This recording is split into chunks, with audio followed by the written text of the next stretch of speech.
And all of this kind of grief stuff that we dealing with on a regular basis is something that we have to acknowledge. We have to deal with it. We busy, and it may not seem like something like the situation with my daughter's cat. She can't go to school. She couldn't even drive. She couldn't even walk. It's real grief. It don't matter what it's over, you know? Right. Yeah. And People and grieve in different ways over different things. But the thing is, when you're affected emotionally about any type of loss, that's grief. that's grief.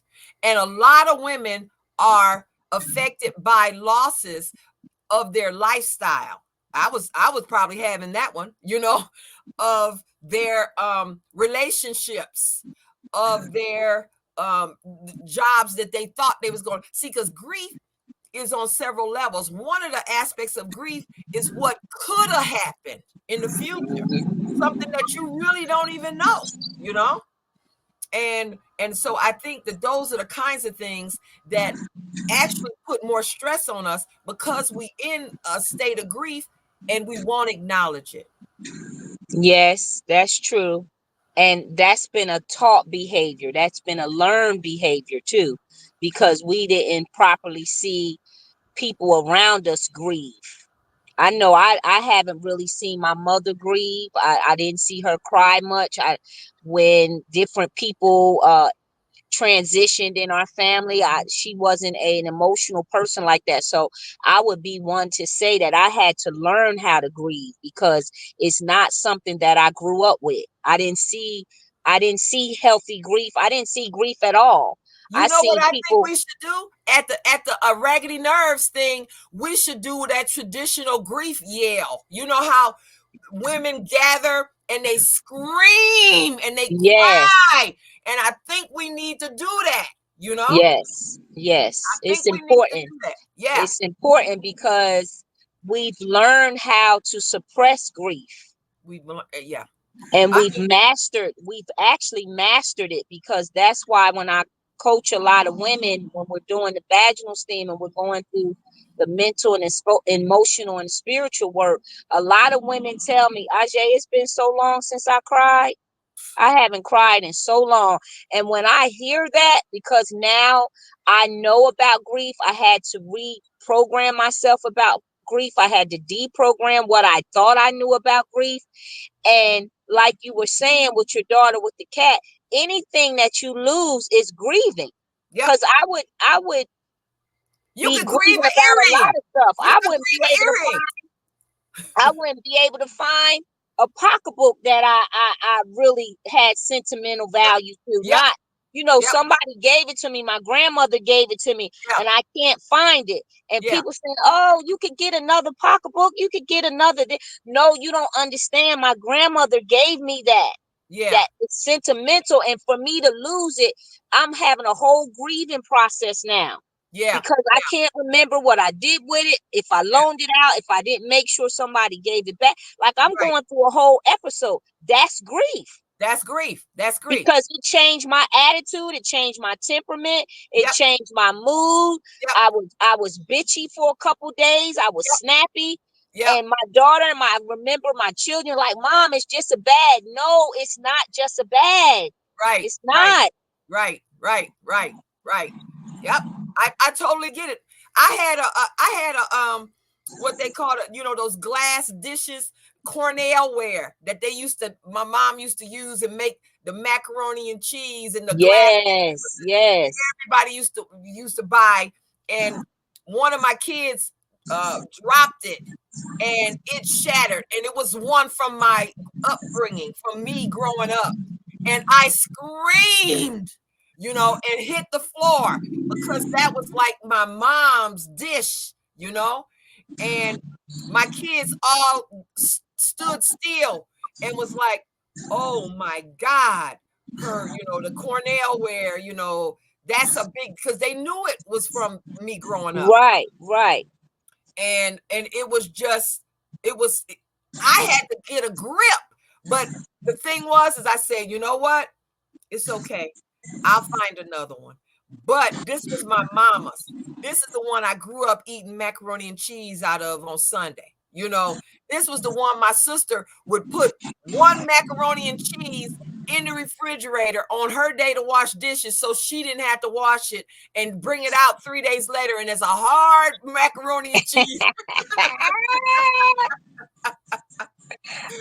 So it just was wrapped up with so much emotion because that was anger when she bring that hard ass macaroni and cheese out and want you to wash something that she's supposed to wash 2 days ago. You mad, you know? You mad. You big mad. You big Big mad. mad. You big mad. And you trying to figure out how you can get her back, you know? So it is the grief that we are dealing with. Like you were saying that about your grandmother. I lose an earring, I'm grieving, you know? Certain kind of earrings, especially not just a hoop, but a certain kind of earrings. If I lose it, I'm a be really upset, you know? Right.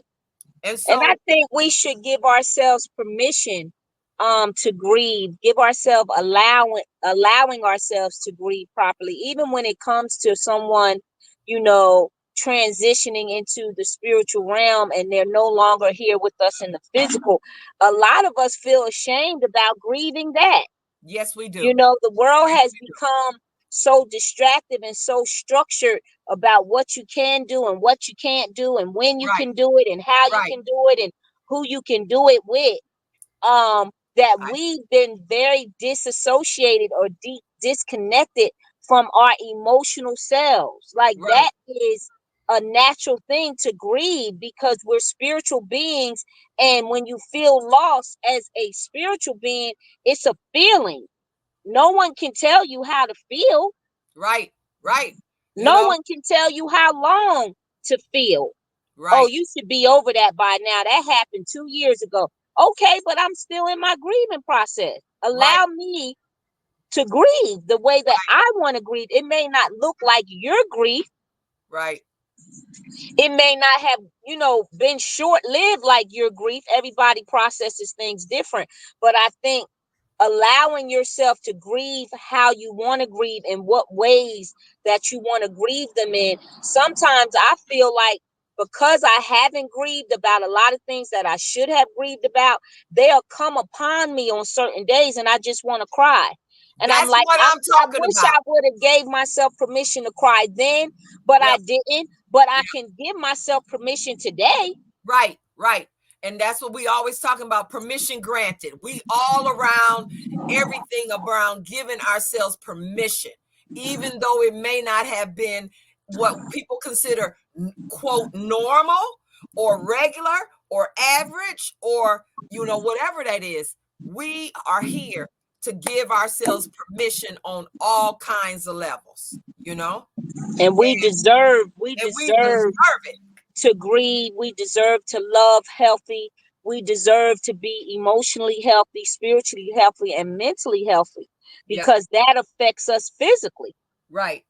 And I think And that, so, and my daughter just went outside looking for her cat again. And that's going to be something that she's going to keep doing because that's what's going to be part of her grieving is looking for the cat, you know? And well, I pray that that cat come on back to her and her energy is able to attract that cat's energy. And hopefully no one has confiscated or stole the cat. Um, and maybe it just got lost. So let's just put the right energy in the ether for her because that is her grieving. She's trying to think about where this cat can be.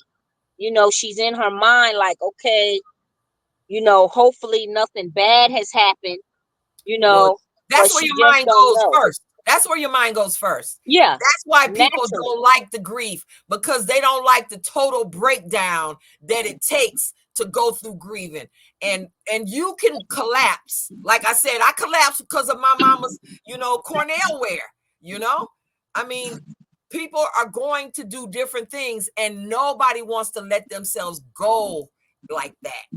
Yeah, because we become unidentifiable to who that may show up as, what that may show up as when we let ourselves go because we haven't necessarily giving ourselves, like you said, permission to grieve, then Right. we don't know once we get into it what we may look like or what we may feel like. And we don't want to contend with any of it. Nope. So we just suppress it and act like it doesn't exist. Right. But when you understand emotional energy, you're going to have to face it at some point. Yes. It doesn't go, it's not something that goes away. Right. I think that we that should be one of the first things that we do at the raggedy nerves thing, is because that's one of the reasons why your nerves get raggedy, like you were saying. You don't give yourself permission. You don't allow yourself to stop and acknowledge what's going on. You try to use the conscious mind to figure out how to handle it, and that is where there's there could be backdrops, backstops, backups, backups. That's what it Yep. is. Yep. Backups, you know? And so Blockages. blockages, all of that. So I think that the Raggedy Nerves event is going to be a real release for people, because as I continue to think about it and think about different periods in my life and think about how your nerves get raggedy and just all of that, I see more and more. And and when you talk to your clients, the sister we was talking to yesterday, there was another sister that I talked to, I didn't have a chance to talk to you about, but she's totally like, I'm not interested at all. I don't really like people. I definitely don't even want to think about sex. And I got fibroids and on and on. And I'm saying, sis, all I'm saying is that a regular functioning body means that just like you have hunger and sleep desire, you will have a sexual desire unless you consciously put it down, and there's nothing wrong with that, but she was adamant about it. And I think that these things that we create beyond our nature, because that's what we think we will be more comfortable with, because she don't want to deal with her feelings being attached to somebody and they disappoint her. And she said as much. Right. She don't want to get somebody in that cove, into that coven, in that covenant, and they don't do right. So she just cut the whole thing off, you know. She just cut everything off, which a lot of people do, because again, when we talking about grief, we don't want to feel. We don't want to We feel. become very disattached and disconnected from our feelings. And Yeah, because we've been disattached from them, we don't want to feel anything that doesn't feel good. right. We only Yep, want to feel good. We right. only, people drink to feel good. People use drugs to feel good. People eat to feel good. People watch different TV shows to feel good. It brings Yep, dopamine. All we want is the dopamine flowing. right. When we That's right. grieve, dopamine don't flow. You got to Right, feel. It doesn't feel good. It's right. hurt. It's Yeah, pain. It's trauma. And because of our trauma bond of our past, and because we haven't healed from it, we don't want no more trauma. We don't want to feel right, no more pain. right. We don't want no more discomfort, because as a people we've had so much, So but much. we've had a lot, but not been able to be guided and directed in how to process it in a healthy way. So it still is something that is negatively affecting us Right, because it has not been healed. You have not went into healing. right. And that's why I And think a public grief ceremony, they have that where there are a bunch of people are in Savannah and they wear white and they do a yes, whole ceremony for the Africans that jumped over the sides, because they the weren't going Igbo to. tribe, Yep. and that's my tribe. I got my African ancestry done, and I came back 99.8% Igbo.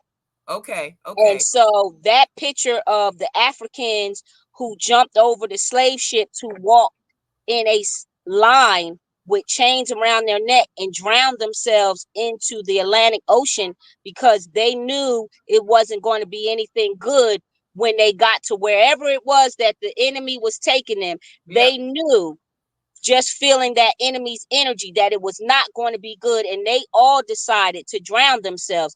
That is the Igbo tribe, IGBO, and Yeah. in the African culture, it's IBO. Mm-hmm. And I always resonated with that picture for years. I just Without knowing. loved that picture. And Right. now I know why I love that picture, because that's my tribe. Right. Right. Right. Right. Yeah. Yeah. I I I I had some particular experiences when I went to Savannah where after I got in, I started seeing visions and energies coming and when I saw them and they were coming toward me, I was like, what is going on here, and then try to get away from them, get in my van and leave and go to another spot, and then here comes some other ones. I mean, I was just surrounded, them coming toward me. Finally, Mm-hmm. I just decided this place is too much spirit here for me, and I don't know how to handle this, and I don't know exactly what to do for them as they come into. Right. So I got in my vehicle and I got on that road and I headed out, and they jumped on my van, and it was just tons of them hanging on my vehicle as I was leaving Savannah. And Wow. when I tell people, I've only told this, I'm telling you, and I guess I'm telling thousands of other people now, but I only told Dr. Shay, another healer, and she told me I had the same experience because she did a lot of energy work. And she says, I had the exact same experience and I never told nobody. And you just sat here and told me exactly what I did, what I had experienced. Yep. Yep. And I It's have real. like 24% Nigerian. I'm not sure if it's Ibu or what it is, but I got just about every tribe in Africa on my ancestry. It's amazing. And your bloodline. Yeah, Yes, yes, yeah. yes. It's just it's kind of amazing, but not really. But the thing is that I think a public grieving ceremony right at the beginning to get that off, because that girl yesterday, after you talked to her, you made a connection energetically, eye to eye, face to face, everything. She started, I was watching her body, and her body was super tense, and then after it was just building, and then you hugged her and her whole body went down and relaxed, Yeah. Yeah. and then her face went back and it relaxed, and she looked different. She looked different. You right, She looked Dr. Herb, different. sister. She sure did. I She watched, sure I did. saw it. I saw it. And then she was like, okay, my friend is a shaman in LA. I'm gonna hook y'all with him. I'm gonna hook y'all up down in Dallas. I'm gonna hook y'all. I mean, she says this is what y'all doing for sisters, black women right here, right now, is exactly what I needed. And I was On the spot. On praying the spot. and on the spot, on the spot. So the sisters got to come out to Seven Nine. They got to come out to the Raggedy Nerves. They got to come out to the WombNiverse tour. They got to become an ambassador to get us to their area so we can help them with this kind of healing. So we can have, I think we need to do this ceremony that we're going to do at the Raggedy Nerves everywhere we go through the WombNiverse. Yes. Yes. It's Because needed, about grief. About we grief. going to have that Raggedy Nerves ceremony. And Yes. it's going to As include, part of the WombNiverse tour. I yep, agree. yep. And Because part that of it is is a that topic grieving that ceremony.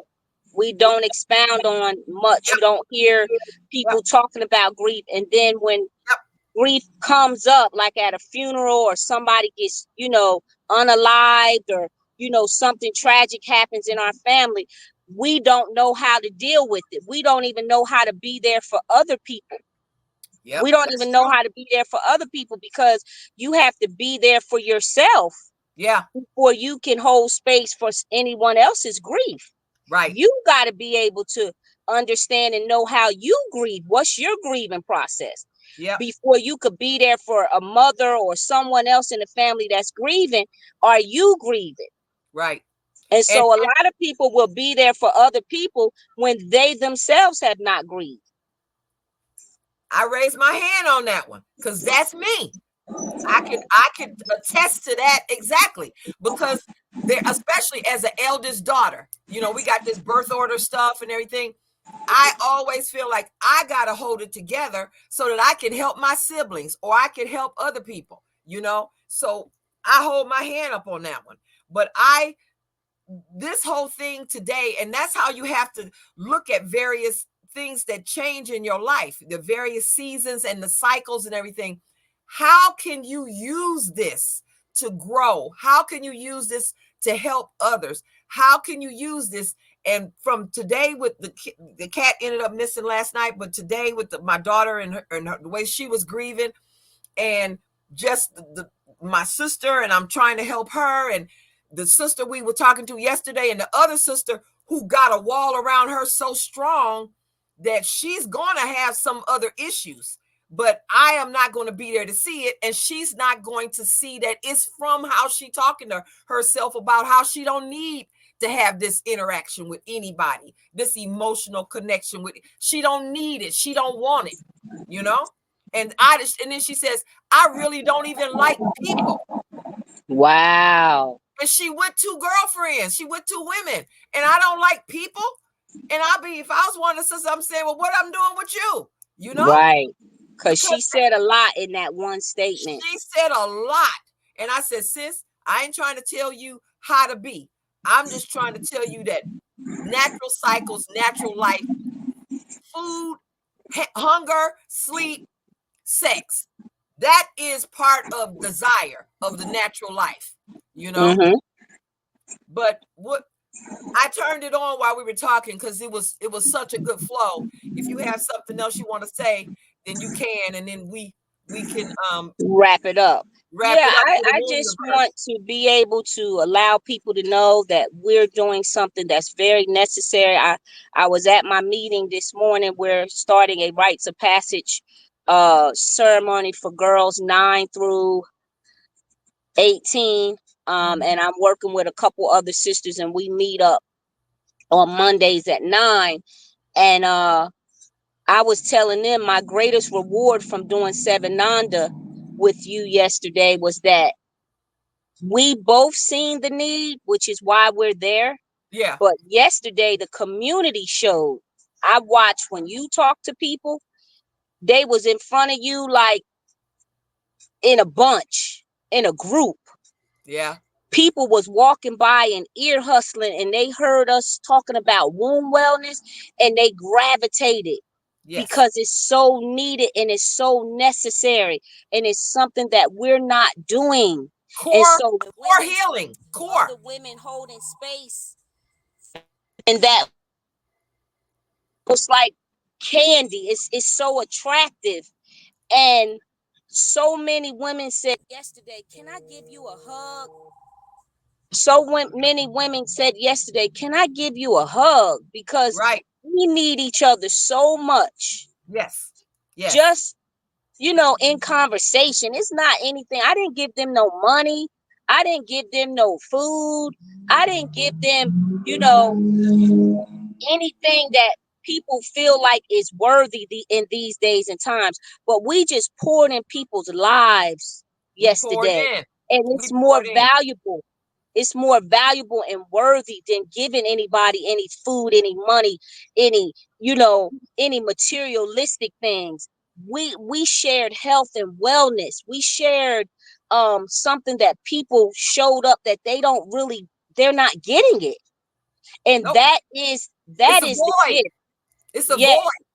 And that was the gift for me. So I wanted to definitely resonate with that and allow myself to feel that reward, Mm-hmm. because it's a reward that I feel even when I'm at sweet spot and I help women heal and transition and uplift and grow in their healing and accept their divine femininity. But now talking to men, I don't know if you've seen the guy that kept coming back to the table Yep, I did. trying to advocate for his girlfriend who just had fibroid surgery, and Yeah. he knows within himself that she didn't want to get it, but she felt forced in getting it, and Yeah. now he's seeing changes in her temperament after the surgery Yep. that has made him feel concerned about her. Yeah. Yeah. You talk about the brother that was putting stuff in the fridge over there. Yeah, that works for Seven Nanda. He Yes. took a break to come over there and with some pencil and paper and talk to me about what she need to do, you know? Yeah. He took a It break. was serious. It It was was serious. serious. It was He serious. came, I was telling the ladies this morning, that brother came to the table about 10 different times, Yep, he and we did. were only there 2 hours. Yep. Yep. He did. He did. And he told me, he said, I look forward to learning from you, because I can see right now I got a whole thing that I need to know that I don't have no idea about. Yeah, that's true. So let's utilize all the options that we have. Dr. Eshe and I are coming together in a collaboration, in a partnership, in a sisterhood, in a womanhood, to just uplift our community into natural health and wellness. There's power in that. I seen it in front of I see it every day, but yesterday I seen it right there with you and I. Yep. It was like We it couldn't are be a enough of hurricane us. of wellness, you and I. Yes. Yeah. Yes. We It was are like a we hurricane. needed two more of me and we needed two more of you. Yeah. We Literally. a class 5 hurricane of wellness, you and I. Cause them women, they were over there at that table, and it was like it wasn't enough of us. We couldn't talk to, more than one person because we're talking about specific things. But Yeah. women was just standing in just to listen. Yeah. Yep. Yep. Yep. Yep.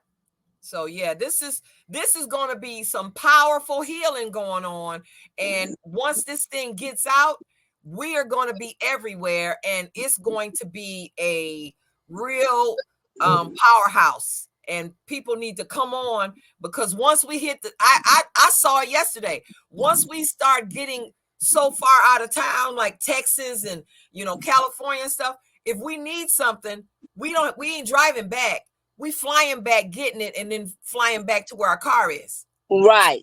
You Right. know? Yeah, we ain't driving back and forth. We gonna fly here to get it some stuff and go back to where we just stepped and keep going. Right.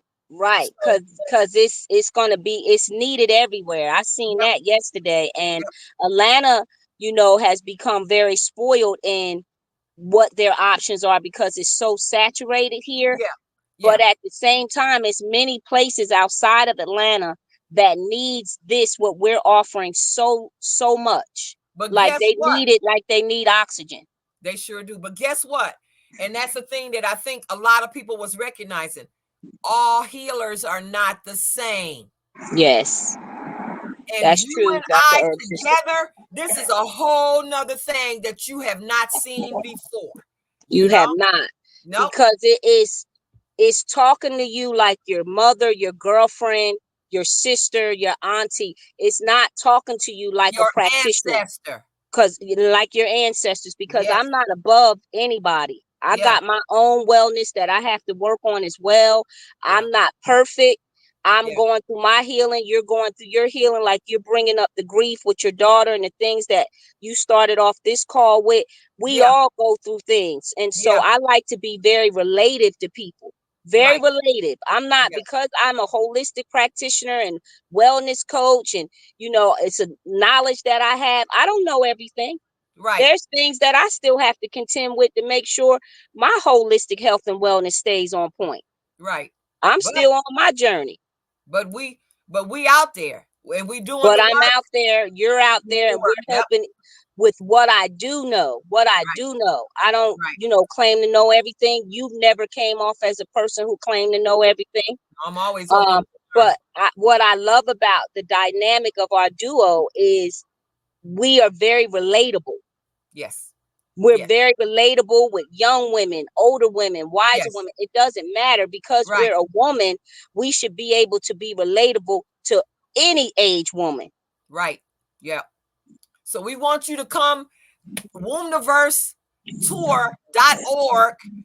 Come to the Raggedy Nerves. You're going to be amazed, because I can feel the chills coming up, because that's the energy that we have when we talking and going.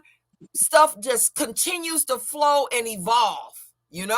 And I could now that whole thing is evolving more and more. I can see the whole thing. It's different from what we just said. It's moving, it's growing, it's got a life. Yes, it's its own entity. It's his And I'm own so entity. humbled and grateful to be a part of it. I'm so Me humbled that too. the ancestors have tapped on us Yep. for us to show up in this way. And Yep. I just pray that our community needs it so much, and you take advantage of it. You take advantage of it. We're at 790 for you to come down and get guidance and direct it and Yep. get some fellowship and some, you know, Some healing. connectivity to some Healing is healing touch. and Healing people is who really looking. care. Yeah. People who Yeah. really care. Yep. Yep. So we gonna see y'all, sisters. Come out, call us, come by, go to the Sweet Spot Atlanta. We talk to you soon. Peace and blessings.